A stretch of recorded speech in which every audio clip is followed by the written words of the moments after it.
نحمده ونصلي على رسوله الكريم أما بعد فأعوذ بالله من الشيطان الرجيم بسم الله الرحمن الرحيم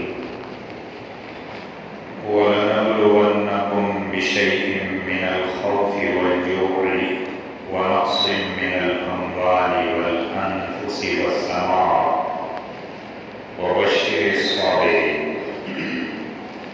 صدق الله العظيم يا رب صل وسلم دائما أبدا على حبيبك خير الخلق كلهم يا رب صل وسلم دائما أبدا على حبيبك خير الخلق كلهم يا رب صل وسلم دائما أبدا على حبيبك خير الخلق كلهم.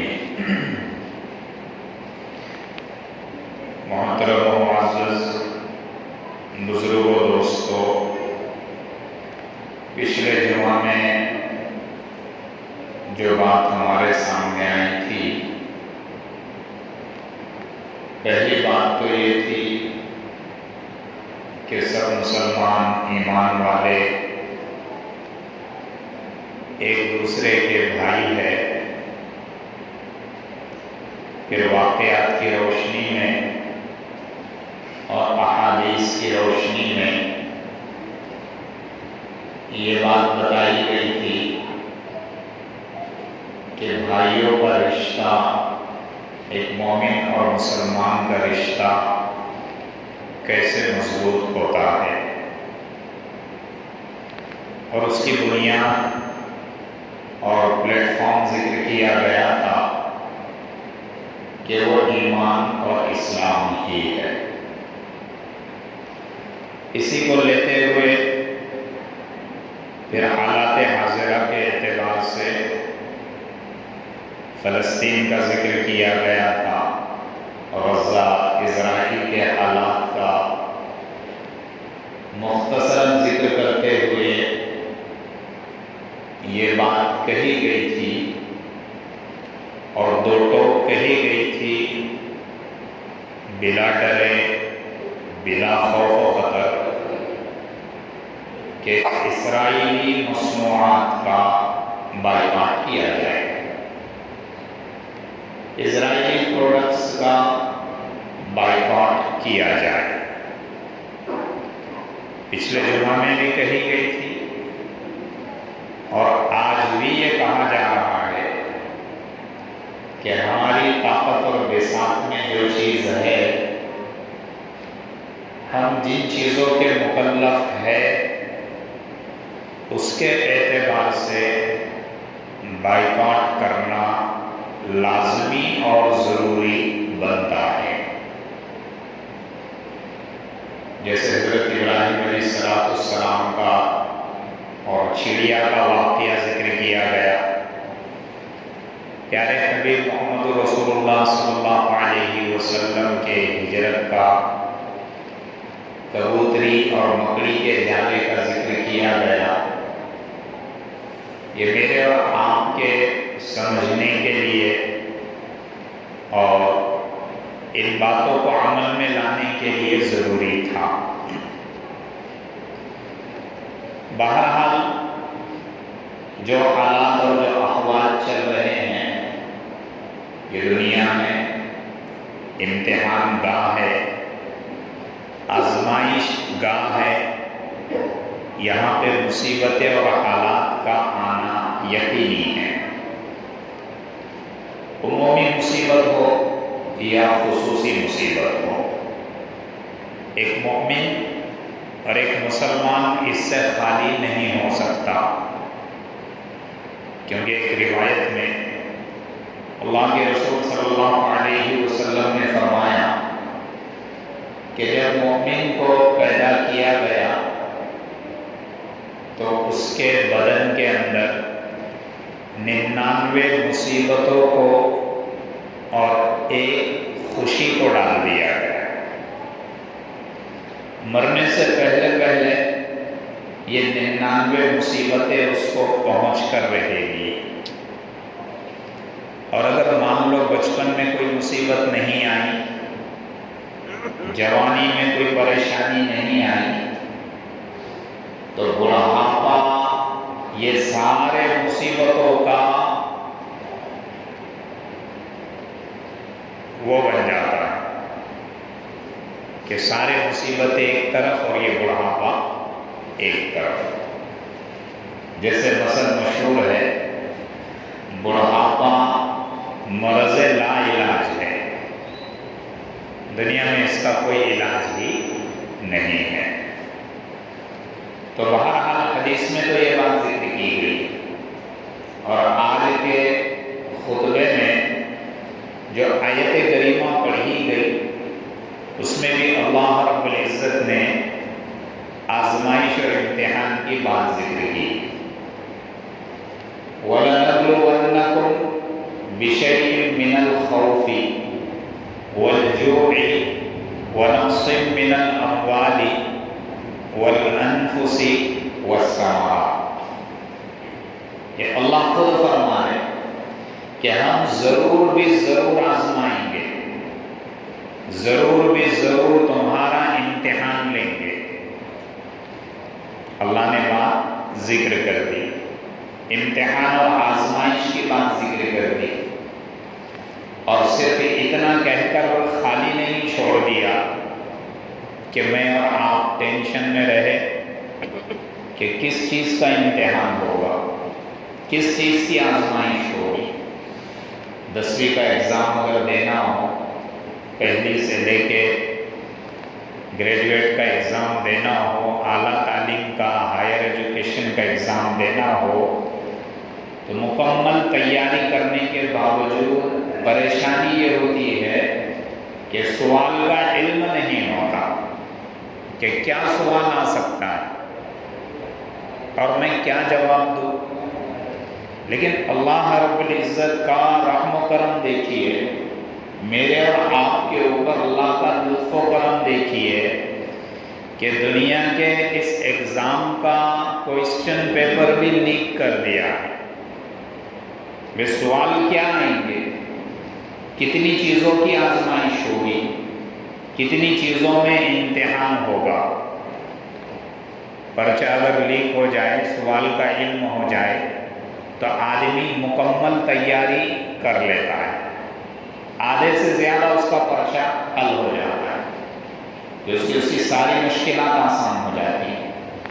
تو اللہ رب العزت نے جس امتحان اور آزمائش کی بات کی ہے اور جن چیزوں کی آزمائش کرنے کا وعدہ کیا ہے، آیت میں وہ 5 چیزیں ذکر کی ہے. وَلَنَبْلُوَنَّكُمْ بِشَيْءٍ مِّنَ الْخَوْفِ وَالْجُوعِ وَنَقْصٍ مِّنَ الْأَمْوَالِ وَالثَّمَرَاتِ وَالنَّفْسِ.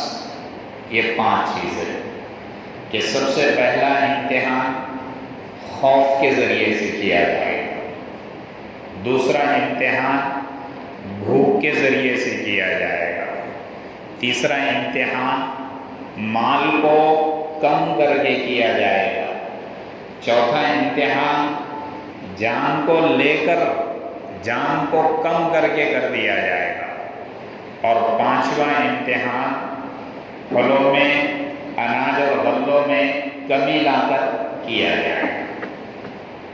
ان 5 امتحان میں جو کامیاب ہو گیا اور جس نے اچھا مظاہرہ کیا، یہ صرف اور صرف وہ شخص ہو سکتا ہے کہ جس کے اندر صبر کی کیفیت ہو. اور صبر کی تعریف اور اس کی قسمیں پہلے جمعات میں گزر چکے ہیں، بتایا گیا کہ صبر کسے کہتے ہیں، اسی لیے فوراً بات ذکر کی وَبَشِّرِ الصَّابِرِينَ کہ اللہ کے رسول اے محمد صبر کرنے والوں کو آپ خوشخبری سنا دیں کہ بھی کامیاب تو وہی لوگ ہوں گے. تو آیت کریمہ میں ان چیزوں کو ذکر کیا ہے. مفسرین نے اس کی تفسیر میں الگ الگ اقوال ذکر کیے ہیں. تو سارے مفسرین میں سے ہم امام شافعی رحمۃ اللہ علیہ کا قول لیتے ہیں کہ وہ اس آیت کی تفسیر کن باتوں سے اور کن چیزوں سے کرتے ہیں۔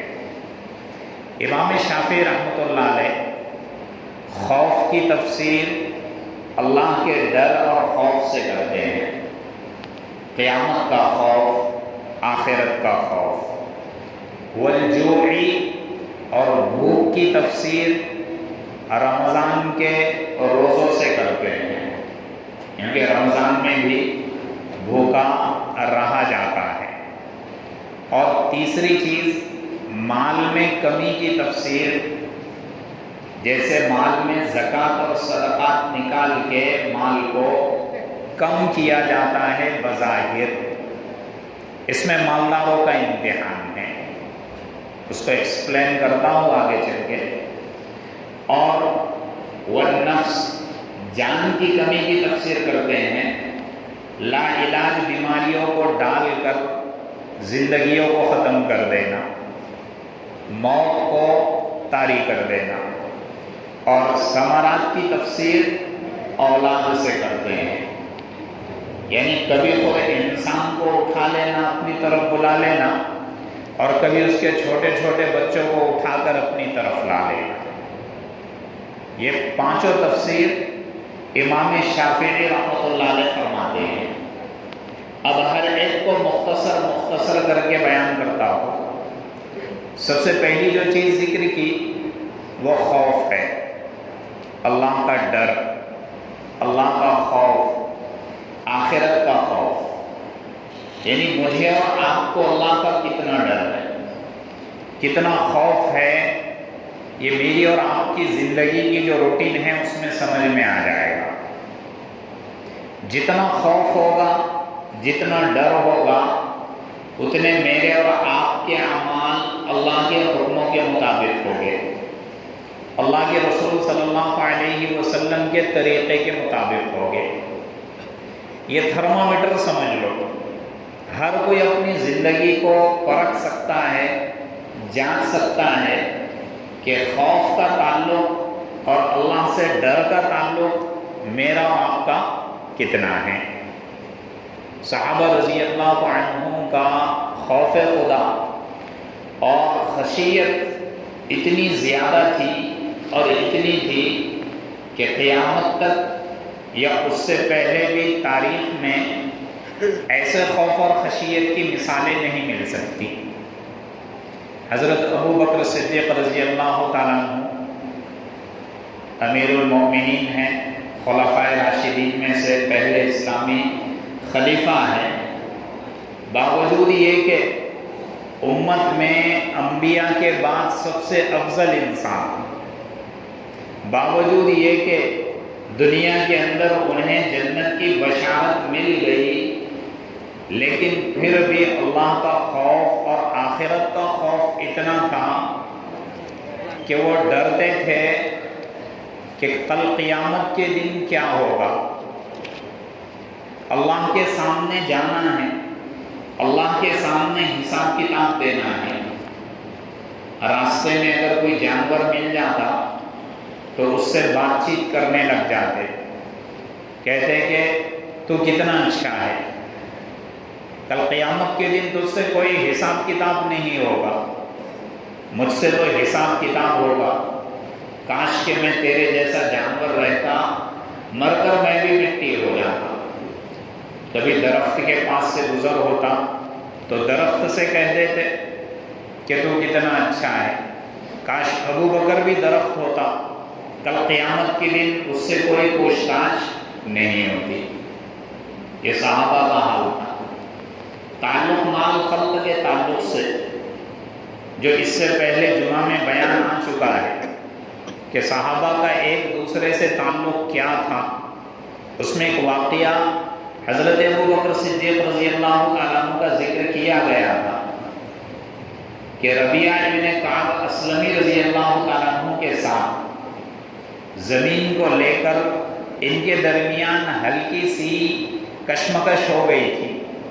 حضرت ابو بکر صدیق رضی اللہ تعالیٰ عنہ کے زبان سے ہلکا سا کچھ سست اور چست کلمہ نکل گیا تھا، فوراً احساس ہوا، آخر آخرت یاد آ گئی، اللہ کا خوف اور ڈر یاد آ گیا، تو فوراً ان سے معافی مانگنے لگے، کہنے لگے کہ جو کلمہ میں نے تم سے کہا واپس بدلے میں مجھ سے کہہ لو۔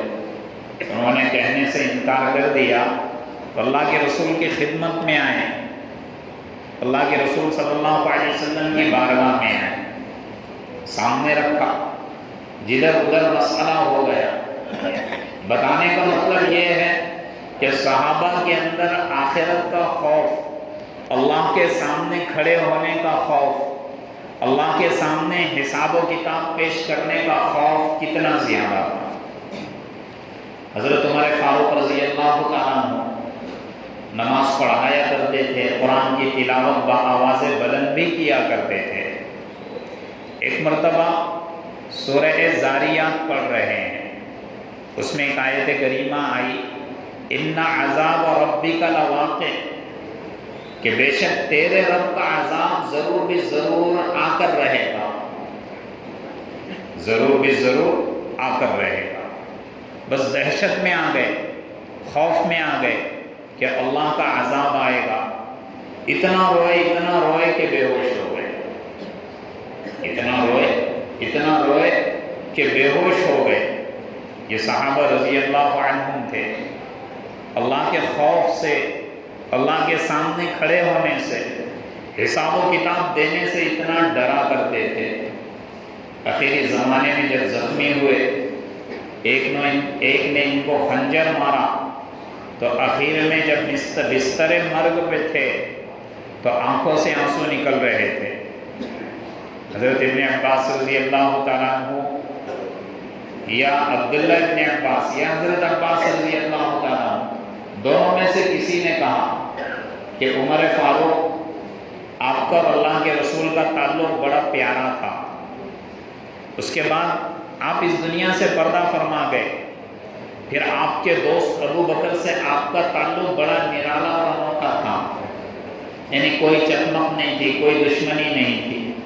اللہ کے رسول اس دنیا سے اس حال میں پردہ فرما گئے کہ وہ آپ سے راضی تھے، آپ ان سے راضی تھے۔ آپ کے دوست ابو بکر بھی اس حال میں دنیا سے وفات کر گئے کہ وہ آپ سے راضی تھے، آپ ان سے راضی تھے، اور اللہ بھی آپ سے راضی ہے۔ پھر آپ رو کیوں رہے ہیں؟ اللہ آپ کے ساتھ اچھا معاملہ کرنے والا ہے۔ حضرت عمر فاروق رضی اللہ تعالیٰ عنہ فرمانے لگے کہ میں اس لیے رو رہا ہوں کہ جنت بھی ہے، جہنم بھی ہے، اللہ کے سامنے کھڑے ہونا بھی ہے، حساب و کتاب بھی دینا ہے۔ بس اللہ اگر یہ فیصلہ کر دے کہ نہ جنت نہ جہنم بیچ میں رکھا جائے گا، حساب و کتاب برابر رکھا جائے گا، تو یہ زیادہ بہتر ہوگا۔ ورنہ اگر کل قیامت کے دن جہنمی ہونے کا اعلان ہو جائے تو پھر میرا کیا حال ہوگا؟ یہ وہ صحابہ کہ جن سے اللہ راضی ہو گیا، قیامت تک کے لیے اسٹیٹمنٹ دے دیا رضی اللہ عنہ ورضوا عنہ کا، کہ یہ قوم اللہ سے راضی ہو گئی، اللہ ان سے راضی ہو گیا۔ پھر بھی آخرت کا یہ خوف تھا، اللہ کے سامنے کھڑے ہونے کا یہ ڈر اور یہ خوف تھا۔ حضرت انس ابن مالک رضی اللہ تعالیٰ عنہ سے کسی نے پوچھا، آپ کے زمانے میں کچھ ایسے حالات بن کے آتے تھے، کبھی آندھی کے حالات، کبھی تیز طوفان کے حالات۔ حضرت انس ابن مالک رضی اللہ تعالیٰ عنہ فرماتے کہ اللہ کے رسول صلی اللہ علیہ وسلم کے زمانے میں اگر تیز ہوا چلتی یا تیز بارش آ جاتی تو صحابہ ڈر جاتے تھے، صحابہ سمجھتے تھے کہ کہیں قیامت تو قائم نہیں ہو گئی، اس لیے سارے صحابہ دوڑتے ہوئے مسجد میں چلے جاتے تھے کہ اگر قیامت آ گئی ہو تو ہم کو جو اٹھایا جائے وہ اللہ کے گھر سے اٹھایا جائے، اور اللہ کے گھر سے اگر ہم اٹھیں گے تو ہمارا معاملہ آخرت میں اچھا رہے گا۔ یہ صحابہ حضرت عثمان غنی رضی اللہ تعالیٰ عنہ آخرت کے خوف سے اتنا ڈرتے تھے، آپ نے بارہا سنا ہے کہ جنت اور جہنم کے خوف سے اتنا نہیں ڈرتے جتنا قبر کے پاس آ جاتے تو اتنا روتے کہ آپ کی داڑھی تر ہو جاتی۔ آپ سے جب پوچھا گیا کہ آپ جنت اور جہنم کے خوف سے تو اتنا نہیں روتے، جنت کے تذکرے سے خوش، یا جہنم کے تذکرے سے اتنا نہیں ڈرتے جتنا قبر کے تذکرے سے یا اس کے سامنے آ جانے سے ڈر جاتے ہیں۔ حضرت عثمان غنی رضی اللہ تعالیٰ عنہ فرماتے ہیں کہ قبر یہ آخرت کی منزلوں میں سے پہلی منزل ہے، پہلی سیڑھی ہے۔ اگر یہ سیڑھی کراس ہو جائے، یہ منزل پار ہو جائے تو ساری منزلیں آخرت کی پار ہو جائے گی، ورنہ اگر اس میں جو اٹک گیا، اس کے حساب اور کتاب میں اٹک گیا تو پھر آخرت کی کوئی بھی منزل اس کی پار نہیں ہوگی۔ یہ آخرت کا خوف تھا۔ اللہ کے رسول صلی اللہ علیہ وسلم پر بھی آخرت کا خوف طاری تھا۔ اللہ کے سامنے کھڑے ہونا ہے، اپنی امت کو لے کر آخرت کا خوف کیا کرتے تھے، میری امت کا میرے بعد کیا حال ہوگا۔ حضرت علی رضی اللہ تعالیٰ عنہ جب دنیا کے خزانے کے پاس آتے، بیت المال کے پاس آتے تو کہتے اس کو مخاطب کر کے کہ جا کسی اور کو دھوکہ دینا، میں تیرے دھوکے میں نہیں آنے والا۔ اور صحابہ اور دوستوں سے کہتے کہ دنیا پیچھے چھوڑ رہی ہے، دنیا پیٹھ پھیر کر بھاگ رہی ہے، آخرت سامنے سے آ رہی ہے، اس لیے تم واپس دنیا کے پیچھے مت بھاگو، آخرت جب تمہارے سامنے آ رہی ہے تو تم آخرت کی طرف دوڑو تاکہ تمہاری آخرت اچھی ہو جائے۔ پھر آپ آگے فرماتے کہ کچھ دنیا کے بیٹے ہیں، کچھ آخرت کے بیٹے ہیں، تم دنیا کے بیٹے نہ بنو، آخرت کے بیٹے بنو تو تم آخرت میں کامیاب ہو جاؤ گے۔ یہ ہے آخرت کا خوف۔ وَأَمَّا مَنْ خَافَ مَقَامَ رَبِّهِ وَنَهَى النَّفْسَ عَنِ الْهَوَىٰ فَإِنَّ الْجَنَّةَ هِيَ الْمَأْوَىٰ۔ اللہ فرما رہے کہ جو اللہ کے سامنے کھڑے ہونے سے ڈر گیا کہ مجھے میرے رب کے سامنے کھڑے ہونا ہے، رب کے سامنے حساب و کتاب دینا ہے، وَنَهَى النَّفْسَ عَنِ الْهَوَىٰ، اور اپنے نفس کو ناجائز خواہشات سے روک دیا، اس کا سیدھا ٹھکانہ جنت ہے۔ فَإِنَّ الْجَنَّةَ ہی المأویٰ۔ کسی بزرگ نے کسی سے پوچھا، کسی بزرگ سے سوال کیا کہ جنت میں کیسے داخلہ ملے گا، کیسے داخل ہوگے؟ وہ بزرگ نے کہا کہ ایک قدم اپنے نفس پہ رکھ دو، دوسرا قدم خود بخود جنت میں پہنچ جائے۔ اپنے نفس کو کچل ڈالو تو خود بخود دوسرا قدم جنت میں پہنچ جائے گا۔ یہ صحابہ رضی اللہ عنہ کا آخرت کا خوف تھا۔ شقیہ الاصبحی تابعین میں سے ہے، صحابہ کے شاگردوں میں سے، وہ فرماتے ہیں کہ ایک مرتبہ میں مدینہ منورہ میں آیا، انہوں نے دیکھا مسجد نبوی صلی اللہ علیہ وسلم، اس مسجد میں حضرت ابو ہریرہ رضی اللہ تعالیٰ عنہ بیٹھے ہوئے ہیں، درس و تدریس کر رہے ہیں، اللہ کے رسول کے اقوال سنا رہے ہیں۔ یہ بھی چلے گئے، وہاں پہ بیٹھ گئے۔ حضرت ابو ہریرہ رضی اللہ تعالیٰ عنہ سے فرمایا کہ کوئی اللہ کے رسول صلی اللہ علیہ وسلم کی اہم بات ہو، نہیں باتیں تو ساری اہم ہیں، لیکن وہ بات کہ جس کے ذریعے سے تمہیں خوف طاری ہو جاتا ہے، کوئی ایسی بات، کوئی ایسی حدیث، کوئی ایسی روایت یاد ہے آپ سنا سکتے ہیں؟ حضرت ابو ہریرہ رضی اللہ تعالیٰ عنہ نے فرمایا کہ ہاں میں سنا سکتا ہوں۔ بس سنانے کا جیسے ہی ارادہ کیا آپ کی آواز بند ہو گئی، آپ دہشت میں آ گئے، آخرت کا خوف، آخرت کا منظر سامنے آ گیا اور آپ بے ہوش ہو گئے۔ ابھی تو اللہ کے رسول کی حدیث بھی نہیں سنا رہے، صرف ذہن میں آ گئی تو آخرت کا سارا منظر سامنے آ گیا اور بے ہوش ہو گئے۔ پھر چہرے پر پانی وغیرہ مارا گیا، ہوش میں لایا گیا، پھر روتے ہوئے اللہ کے رسول صلی اللہ علیہ وسلم کی حدیث سنائی۔ کہ کل قیامت کے دن 3 لوگوں کو لایا جائے گا۔ سب سے پہلے عالم دین کو لایا جائے گا جس کے پاس شریعت کا علم ہوگا، تاکہ اس سے سوال کیا جائے گا کہ تو نے اپنے علم پر کیا عمل کیا۔ وہ جواب دے گا کہ میں نے خوب پڑھا، لوگوں کو خوب سکھایا، لوگوں کے سامنے خوب علم کی باتیں بیان کی۔ اللہ فرمائیں گے کہ تو نے یہ صرف اور صرف نام و نمود کے لیے کیا کہ لوگ تجھے اچھا عالم کہہ لے، لوگ تجھے اچھا مفتی کہہ لے، لوگ تجھے علامہ کہہ لے، لوگ تجھے بڑا قاری کہہ لے۔ یہ صرف تو نے لوگوں کو بتلانے کے لیے کیا، تیرا آخرت میں کوئی حصہ نہیں ہے۔ فرشتوں سے کہا جائے گا کہ اس کو اوندھے منہ لے جا کر جہنم میں پھینک دو۔ حضرت ابو ہریرہ رضی اللہ تعالیٰ عنہ یہ سنا کر پھر بے ہوش ہو گئے، پھر ان کو ہوش میں لایا گیا۔ پھر دوسری بات ذکر کی کہ ایک دولت مند اور امیر انسان کو لایا جائے گا، اللہ اس سے پوچھے گا کہ مال کہاں سے کمایا، کہاں خرچ کیا؟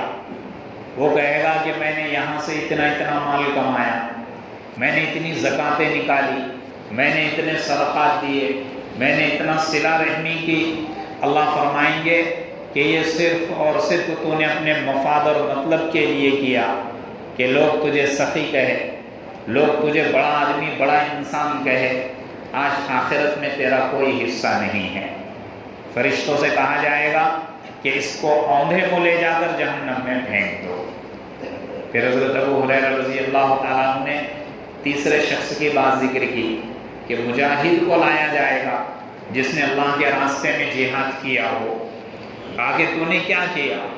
وہ کہے گا کہ میں نے اللہ کے راستے میں، تیرے راستے میں اتنا لڑا کہ اپنی جان کو قربان کر دیا۔ اللہ کہے گے کہ تو نے میرے لیے نہیں لڑا، تو نے صرف اس لیے لڑا تاکہ لوگ تجھے غازی کہے، لوگ تجھے مجاہد کہے۔ جا آج آخرت میں اور ابھی تیرا کوئی حصہ نہیں ہے۔ فرشتوں سے کہا جائے گا اس کو اوندھے منہ لے لو اور جہنم میں پھینک دو۔ حضرت ابو ہریرہ رضی اللہ تعالیٰ عنہ یہ کہہ کر رونے لگے اور بے ہوش ہو گئے۔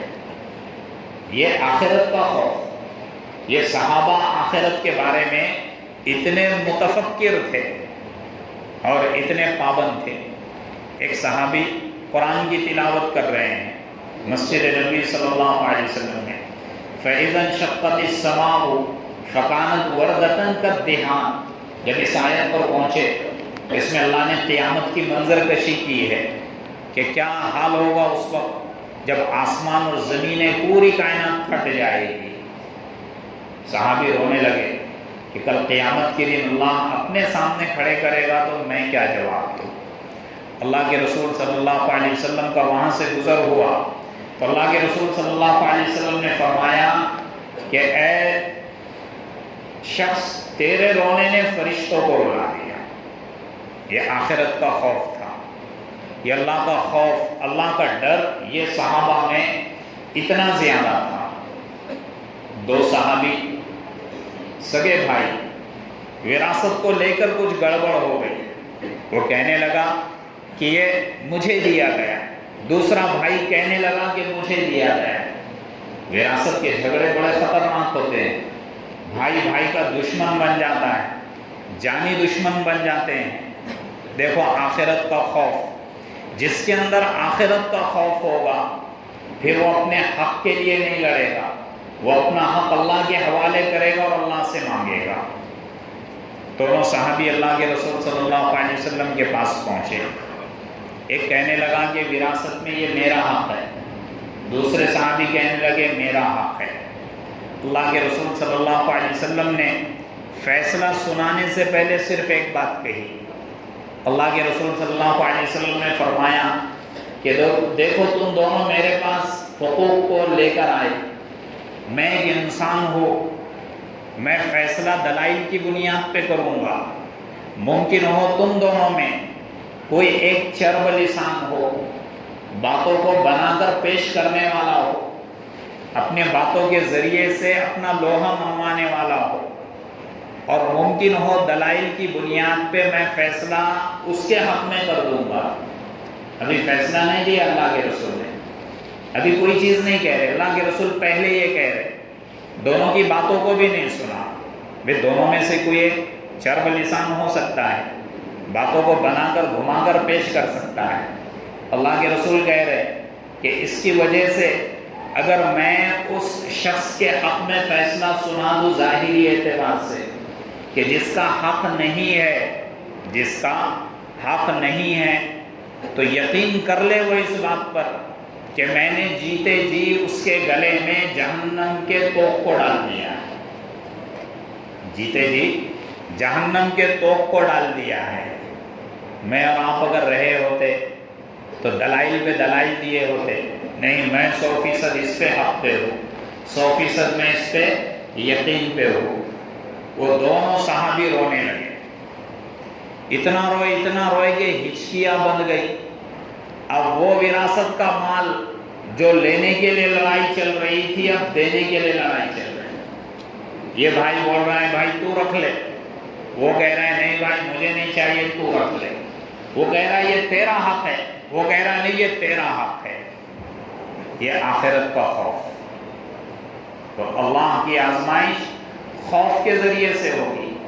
جیسے امام شافعی رحمۃ اللہ علیہ نے فرمایا کہ اللہ امتحان لے گا یہ 5 چیزوں میں سے، یہ سب سے پہلی چیز تھی کہ خوف کے ذریعے سے، ڈر کے ذریعے سے، کہ مجھے اور آپ کو اللہ کا کتنا ڈر ہے، کتنا خوف ہے۔